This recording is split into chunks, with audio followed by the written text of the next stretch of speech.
बूढ़ी चिड़िया ने बताई 8 गुप्त बातें जो जान लेता है कभी गरीब नहीं रहता। क्या आप जानते हैं कि एक बूढ़ी और घायल चिड़िया ने एक कंगाल और हताश व्यक्ति को अमीर बनने के ऐसे 8 गुप्त रहस्य बताए जिन्हें आज तक दुनिया की नजरों से छिपाकर रखा गया था। जी हाँ, ये कोई साधारण कहानी नहीं है, बल्कि एक ऐसा सच है जो अगर आपकी समझ में आ गया तो गरीबी आपके घर का रास्ता हमेशा के लिए भूल जाएगी, जिसे सुन लेने वाला इंसान जीवन भर कभी दुखी नहीं होता। इस कथा को सुनकर आपके जीवन की परेशानियां हल्की लगने लगेंगी और आपके दिल को ऐसा सुकून मिलेगा जैसा कहीं और नहीं मिलता। यह कहानी सुनने के बाद आपके मन का डर हमेशा के लिए मिट जाएगा, आपके रिश्तों में प्रेम और विश्वास और गहरा हो जाएगा। यह कहानी आपके जीवन को एक नई दिशा और नई सोच देगी। अगर आप आर्थिक तंगी से जूझ रहे हैं, अगर पैसा आता तो है पर टिकता नहीं, तो यह वीडियो आपके जीवन की दिशा बदल सकता है। नमस्कार प्रिय दर्शकों, हमारे YouTube चैनल में आप सभी का स्वागत है। आज का हमारा विषय बहुत ही खास और गहरा है। बूढ़ी चिड़िया ने बताई 8 गुप्त बातें जो जान लेता है कभी गरीब नहीं रहता। यह केवल एक कहानी नहीं है, बल्कि जीवन जीने का वह सूत्र है जिसे हमारे पूर्वज जानते थे, लेकिन आधुनिकता की दौड़ में हम भूल गए हैं। आज हम जानेंगे कि कैसे प्रकृति के छोटे छोटे जीवों के पास वह ज्ञान छिपा होता है जिसे पाने के लिए इंसान पूरी जिंदगी भटकता रहता है। बहुत से लोग अपनी जिंदगी में मेहनत तो खूब करते हैं, परंतु उन्हें सुख और संतोष नहीं मिल पाता। कई लोग दिन रात एक कर देते हैं, पसीना बहाते हैं, लेकिन फिर भी घर में बरकत नहीं होती। महीना खत्म होने से पहले ही जेब खाली हो जाती है, कर्ज का बोझ बढ़ता जाता है और इंसान सोचने पर मजबूर हो जाता है कि आखिर गलती कहां हो रही है। क्या किस्मत खराब है या फिर हमारे प्रयासों में कोई कमी है? बहुत से लोग अपनी जिंदगी में सब कुछ हासिल कर लेते हैं, पर जब अपनों से ही तिरस्कार मिलता है तो दिल टूट जाता है। आखिर ऐसा क्यों होता है कि एक इंसान मिट्टी को छूता है तो वह सोना बन जाती है, और दूसरा इंसान सोना भी छू ले तो वह मिट्टी बन जाता है? इसका आध्यात्मिक समाधान आज की इस कथा में छिपा है। हमारे शास्त्रों और लोक कथाओं में बताया गया है कि धन केवल मेहनत से नहीं, बल्कि सही विचार, सही कर्म और सही ऊर्जा से आकर्षित होता है। कभी कभी हमारे आसपास ही समाधान होता है, लेकिन हमारे अहंकार की पट्टी हमें उसे देखने नहीं देती। ये कहानी है सुगंधपुर के उस हुनरमंद लेकिन बदनसीब कारीगर की, जिसके पास कला तो थी लेकिन कद्रदान नहीं थे, जो आत्महत्या करने के लिए जंगल की ओर गया था। लेकिन वहां उसे एक ऐसी गुरु मिली जिसकी उसने कल्पना भी नहीं की थी। एक बूढ़ी चिड़िया जिसने उसे जीवन के वो 8 रहस्य बताए जिसे जानने वाला कभी मान सम्मान नहीं खोता। मैं आप सभी से निवेदन करता हूं कि इस वीडियो को अंत तक जरूर देखिएगा, क्योंकि हमारे प्राचीन धर्म ग्रंथ गरुड़ पुराण में स्पष्ट कहा गया है कि कोई भी कथा या धार्मिक सीख अधूरी छोड़ना केवल भूल नहीं, बल्कि एक घोर पाप है। क्योंकि अधूरी कथा मनुष्य के मन में संदेह और भ्रम पैदा करती है, और यह भ्रम उसे धीरे धीरे धर्म से भटकाकर पाप की राह पर ले जाता है। यही कारण है कि हमारे आर्ष मुनियों ने हमेशा कहा कि किसी भी कथा को शुरुआत से अंत तक पूरे श्रद्धा भाव से सुनना ही पुण्य है। अधूरी कथा न केवल ज्ञान से वंचित करती है, बल्कि उसका अधूरा सत्य जीवन को अंधकारमय बना देता है। इसीलिए आपसे निवेदन है कि इस कथा को अंत तक अवश्य सुनें, क्योंकि हो सकता है इसका कोई एक प्रसंग आपके जीवन को बदल दे और आपको पाप से बचा ले। और यदि आप सच्चे सनातनी हैं, तो यह आपका धर्म भी है कि ऐसे संदेशों को केवल अपने तक न रखें। इसलिए अभी इसी क्षण हमारे चैनल को सब्सक्राइब करें और नीचे कमेंट में पूरे भाव से लिखें, जय श्री राम। तो चलिए दर्शक बंधु, कथा को आरंभ करते हैं। बहुत समय पहले की बात है, भारतवर्ष के पश्चिमी छोर पर सुगंधपुर नाम का एक बहुत ही विशाल और पुराना शहर बसा हुआ था। सुगंधपुर अपनी खुशबूदार लकड़ियों और बेहतरीन नक्काशी के लिए पूरी दुनिया में मशहूर था। 4 सुगंधपुर अपनी खुशबूदार लकड़ियों और बेहतरीन नक्काशी के लिए पूरी दुनिया में मशहूर था। यहाँ के बाजारों में दूर दूर से व्यापारी आते थे और यहाँ की कलाकृतियां खरीदकर विदेशों में बेचते थे। शहर की इमारतें ऊंची थीं, सड़कें चौड़ी थीं और हर तरफ समृद्धि दिखाई देती थी। लेकिन कहते हैं ना कि दीपक के नीचे ही सबसे ज्यादा अंधेरा होता है। उसी चमकते हुए शहर की एक तंग और अंधेरी गली में एक छोटा सा पुराना मकान था, जिसकी दीवारें अब दरक चुकी थीं। इस मकान में दिव्यांश नाम का एक मूर्तिकार रहता था। दिव्यांश कोई साधारण मूर्तिकार नहीं था। उसके हाथों में जैसे जादू था। जब वह पत्थर पर अपनी छेंगी और हथौड़ी चलाता तो लगता था जैसे पत्थर के अंदर सोई हुई आत्मा जाग उठी हो। उसकी बनाई मूर्तियां इतनी जीवंत होती थी कि देखने वाले को भ्रम हो जाता था कि कहीं यह मूर्ति अभी बोल न पड़े। लेकिन दिव्यांश के पास एक चीज की कमी थी, और वह थी दुनियादारी की समझ। वह एक सीधा सादा भोला इंसान था जो अपनी कला को ही पूजा मानता था। उसे लगता था कि अगर उसका काम अच्छा है तो दुनिया उसकी कद्र करेगी। लेकिन सुगंधपुर का माहौल अब बदल चुका था। अब वहां कला की नहीं बल्कि दिखावे की कद्र थी। शहर में बड़े बड़े कारखाने खुल गए थे जहां मशीनों से धड़ाधड़ मूर्तियां बनती थीं। यह मूर्तियां सस्ती होती थीं और चमकदार रंगों से रंगी होती थीं। लोग अब दिव्यांश की मेहनत और बारीक काम को देखने के बजाय उन सस्ती और चमकदार मूर्तियों को खरीदना पसंद करते थे।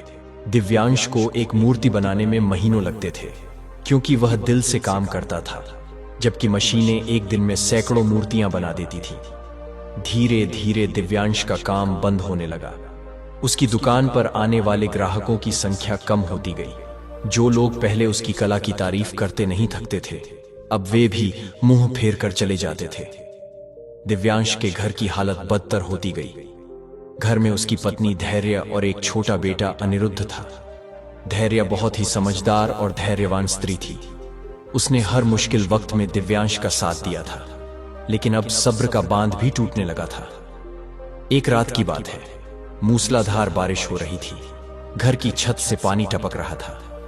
दिव्यांश एक कोने में बैठा अपनी पुरानी मूर्तियों को देख रहा था जो अब धूल खा रही थी। धैर्य उसके पास आई और दबी आवाज में बोली, स्वामी, घर में अब एक दाने का भी जुगाड़ नहीं है। अनिरुद्ध को आज भूखे पेट ही सोना पड़ा। दूध वाले ने भी उधार देने से मना कर दिया है। सेठ गिरधरनाथ का आदमी आज फिर आया था। उसने धमकी दी है कि अगर अगले हफ्ते तक पुराना कर्ज और उसका ब्याज नहीं चुकाया तो वह इस घर को नीलाम कर देगा। हम कहां जाएंगे स्वामी? दिव्यांश की आंखों में आंसू आ गए। उसने अपनी पत्नी की ओर देखा जिसका चेहरा चिंताओं से मुरझा गया था। उसे अपना अस्तित्व बोझ लगने लगा। उसने सोचा, जिस कला पर मुझे इतना घमंड था, आज वही कला मेरे परिवार का पेट भरने में असमर्थ है। मैं एक असफल पिता और एक असफल पति हूं। उस पूरी रात दिव्यांश सो नहीं पाया। उसके दिमाग में बस एक ही बात चल रही थी कि इस अपमान और गरीबी के जीवन से तो मर जाना बेहतर है। अगर मैं नहीं रहूंगा तो शायद धैर्य अपने मायके चली जाएगी और वहां कम से कम उसे और अनिरुद्ध को 2 वक्त की रोटी तो मिलेगी। यहां रहकर तो वे मेरे साथ साथ तिल तिल कर मर रहे हैं। निराशा ने उसे पूरी तरह घेर लिया था। उसे चारों तरफ सिर्फ अंधेरा ही अंधेरा दिखाई दे रहा था। अगली सुबह सूरज निकलने से पहले ही दिव्यांश उठ गया। उसने सोते हुए अपने बेटे के माथे को चूमा और मन ही मन अपनी पत्नी से माफी मांगी। उसने अपनी छेनी और हथौड़ी, जो उसकी जिंदगी थे, उन्हें वहीं घर के एक कोने में छोड़ दिया और चुपचाप घर से निकल गया। उसके कदम शहर से दूर घने जंगलों की ओर बढ़ रहे थे। सुगंधपुर के बाहरी इलाके में एक बहुत पुराना और घना जंगल था जिसे लोग मायावन कहते थे। वहां जंगली जानवरों का खतरा तो था ही, साथ ही यह भी कहा जाता था कि वहां रास्ता भटकने वाला कभी वापस नहीं आता। दिव्यांश ने सोचा कि यही जगह उसके अंत के लिए सही रहेगी। चलते चलते दोपहर हो गई। दिव्यांश जंगल के काफी अंदर पहुंच चुका था। भूख और प्यास से उसका गला सूख रहा था, लेकिन उसके मन में जीने की कोई इच्छा नहीं बची थी। वह एक पुराने विशाल बरगद के पेड़ के नीचे जाकर निढाल होकर गिर पड़ा। वह पेड़ सदियों पुराना लग रहा था। उसकी जटाएं जमीन को छू रही थीं और चारों तरफ एक अजीब सी शांति थी। दिव्यांश ने अपनी आंखें बंद कर ली और ईश्वर से प्रार्थना करने लगा कि अब बस उसके प्राण हर ले। तभी अचानक उसे किसी के कराहने की आवाज सुनाई दी। वह आवाज बहुत ही धीमी और दर्द भरी थी। दिव्यांश ने अपनी आंखें खोली और इधर उधर देखा।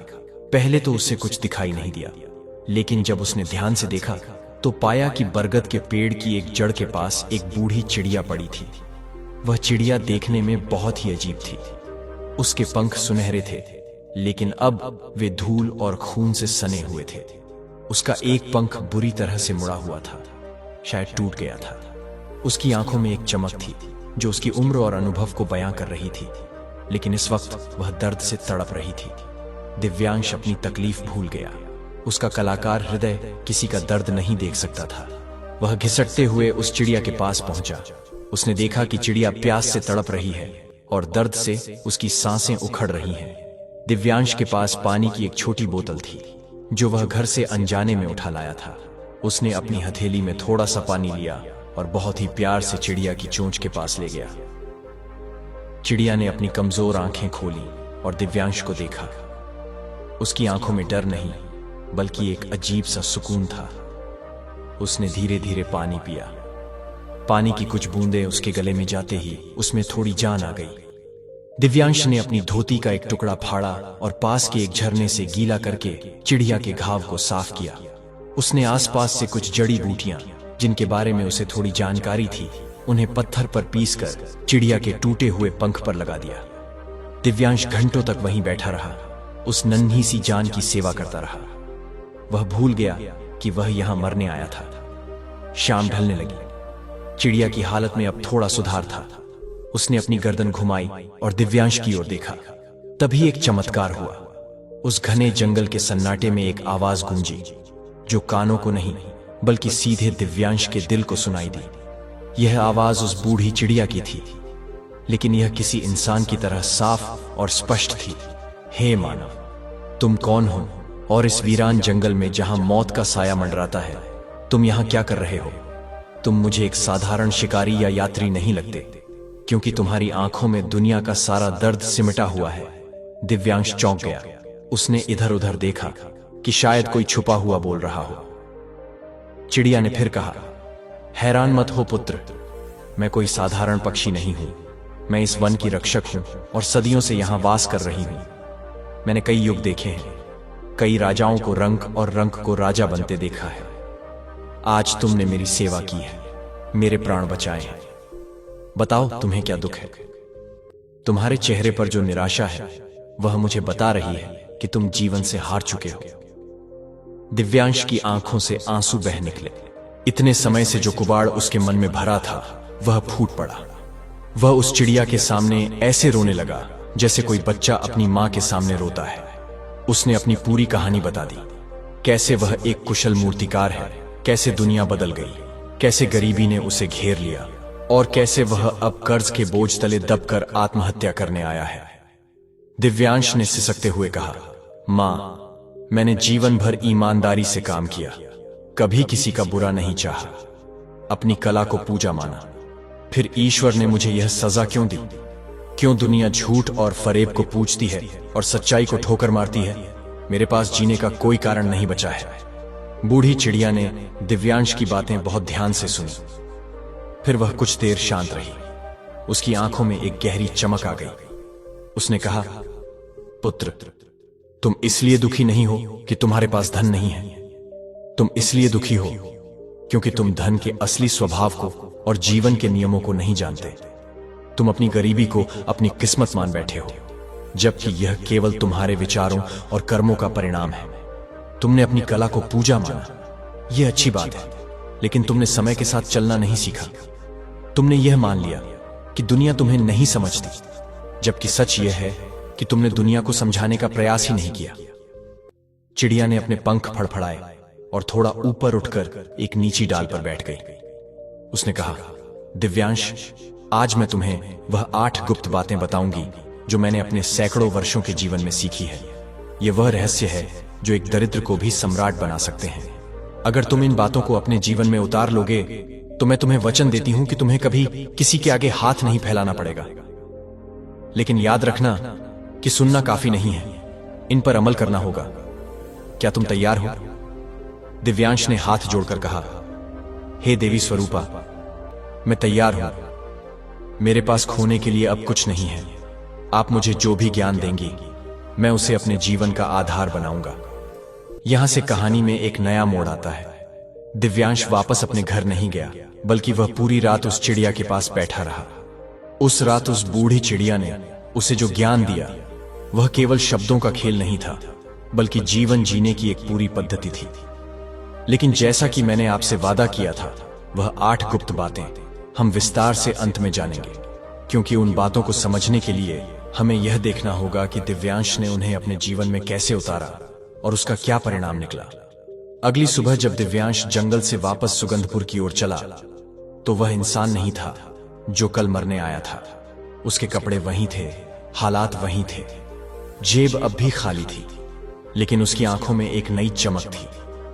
उसके चलने के अंदाज में एक आत्मविश्वास था। घर पहुंचते ही उसने देखा कि धैर्य दरवाजे पर बैठी रो रही है। दिव्यांश को देखते ही वह दौड़कर उसके गले लग गई। आप कहां चले गए थे? मैंने सोचा कि आपने हमें छोड़ दिया। दिव्यांश ने उसे शांत कराया और कहा, धैर्य, अब रोना बंद करो। पिछला दिव्यांश मर चुका है, आज एक नया दिव्यांश घर आया है। अब हमारे दिन बदलेंगे। दिव्यांश ने घर में घुसते ही सबसे पहले घर की सफाई शुरू की। उसने उन कोनों को साफ किया जहां सालों से धूल जमी थी। उसने अपनी टूटी हुई मूर्तियों को हटाया और अपनी कार्यशाला को व्यवस्थित किया। धैर्य हैरान थी कि यह अचानक क्या हो गया। दिव्यांश ने चिड़िया की पहली और दूसरी सीख का पालन करना शुरू कर दिया था। उस दिन के बाद से दिव्यांश की दिनचर्या बदल गई। वह सुबह सूरज निकलने से पहले उठता, स्नान करता और अपनी कार्यशाला में बैठ जाता।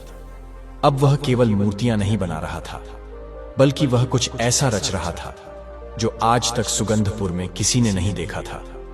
चिड़िया ने उसे सिखाया था कि भीड़ का हिस्सा मत बनो, अपनी अलग पहचान बनाओ। दिव्यांश ने महसूस किया कि शहर में सभी लोग देवताओं की पारंपरिक मूर्तियां बना रहे हैं। उसने कुछ अलग करने की ठानी।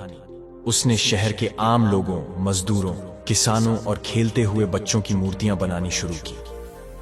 उसने पत्थर में उन भावनाओं को उकेरा जो हर इंसान महसूस करता है। कुछ दिनों बाद सुगंधपुर में महारानी उत्सव की घोषणा हुई। यह शहर का सबसे बड़ा त्योहार था, जहां देश भर के कलाकार अपनी कला का प्रदर्शन करते थे। जीतने वाले को राजा की तरफ से स्वर्ण मुद्राएं और शाही कलाकार का दर्जा मिलता था। सेठ गिरधरनाथ ने भी अपने कारखाने की सबसे बेहतरीन मूर्तियों को प्रदर्शनी में लगाने की तैयारी कर ली थी। उसे पूरा यकीन था कि इस बार भी जीत उसी की होगी, क्योंकि उसने जजों को रिश्वत देने का भी इंतजाम कर रखा था। दिव्यांश ने भी इस प्रतियोगिता में भाग लेने का फैसला किया।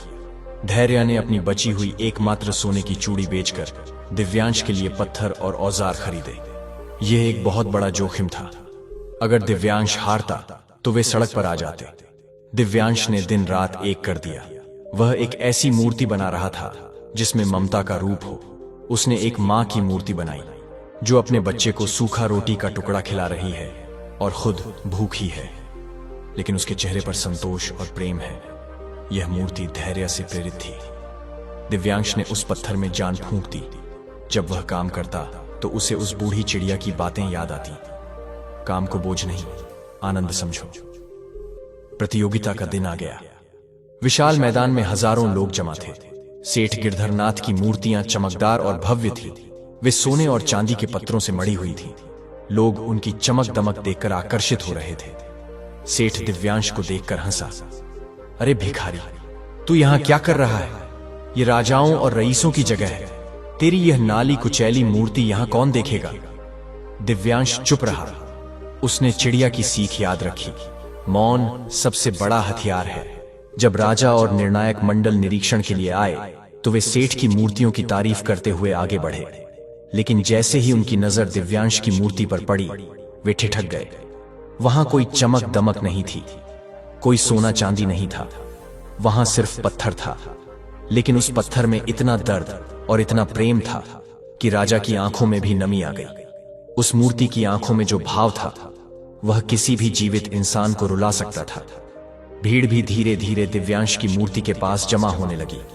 लोग सेठ की सोने की मूर्तियों को भूलकर उस पत्थर की मां को निहारने लगे। हर कोई उस मूर्ति में अपनी मां को देख रहा था।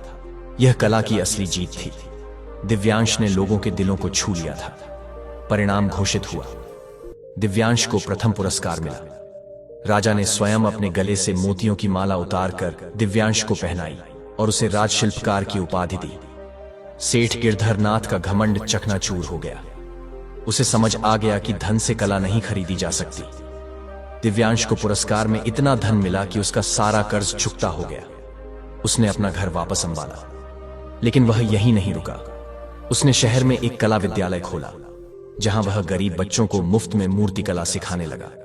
उसने व्यापार के नए तरीके अपनाए। लेकिन अपनी ईमानदारी और गुणवत्ता से कभी समझौता नहीं किया। देखते ही देखते दिव्यांश सुगंधपुर का सबसे प्रतिष्ठित और अमीर व्यक्ति बन गया। लेकिन अमीर बनने के बाद भी उसने अपनी सादगी नहीं छोड़ी।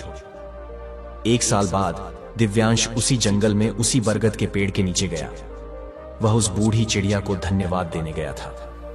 वह चिड़िया वहां नहीं थी, लेकिन उस पेड़ की डाल पर एक नया घोंसला था जिसमें नन्हे पक्षी चहचहा रहे थे।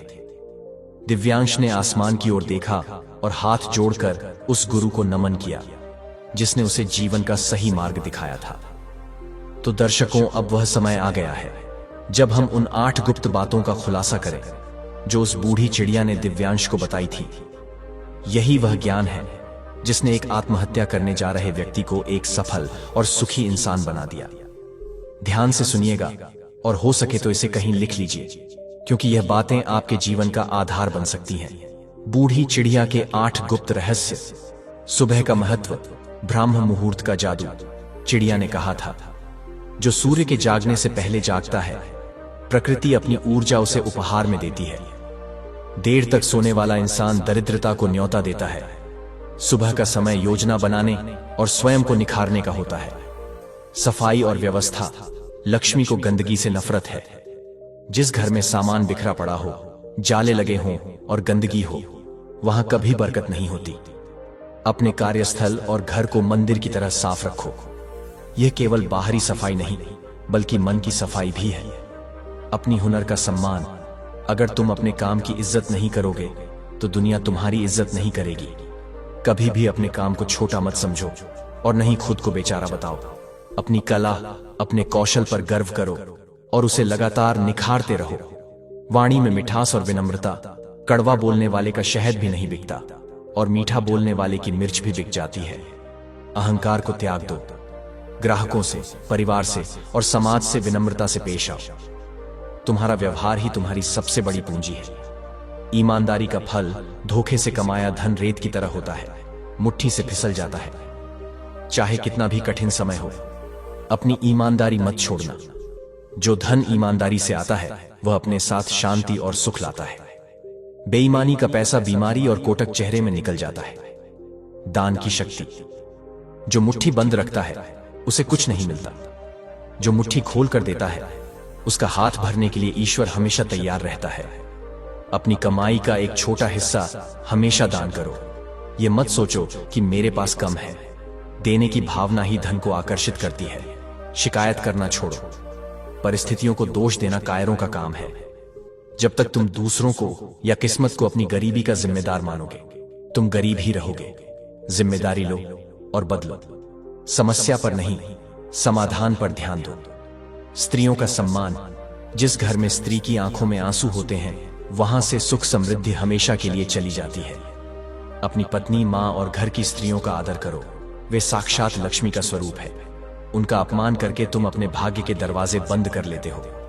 तो दोस्तों, यह थी वह अद्भुत कहानी और वो 8 अमूल्य सूत्र। दिव्यांश ने इन बातों को माना और अपना जीवन बदल लिया। हम में से बहुत से लोग इन बातों को जानते तो हैं, लेकिन मानते नहीं हैं। आज ही प्रण लें कि आप भी इन नियमों का पालन करेंगे। याद रखिए, गरीबी जेब में नहीं, सोच में होती है। जिस दिन आपने अपनी सोच बदल ली, दुनिया की कोई ताकत आपको अमीर और सफल होने से नहीं रोक सकती। उम्मीद है कि इस वीडियो ने आपके अंदर एक नई ऊर्जा का संचार किया होगा। अगर यह कहानी आपके दिल को छू गई है तो इसे अपने तक सीमित न रखें। इसे अपने दोस्तों और परिवार के साथ शेयर करें ताकि वे भी इस ज्ञान का लाभ उठा सकें। जाने से पहले वीडियो को लाइक करना न भूलें और हमारे चैनल को सब्सक्राइब जरूर करें। कमेंट बॉक्स में हर हर महादेव या जय श्री राम लिखकर अपनी उपस्थिति दर्ज कराएं। ईश्वर आप सभी की मनोकामनाएं पूर्ण करें। धन्यवाद। जय श्री राम। हर हर महादेव।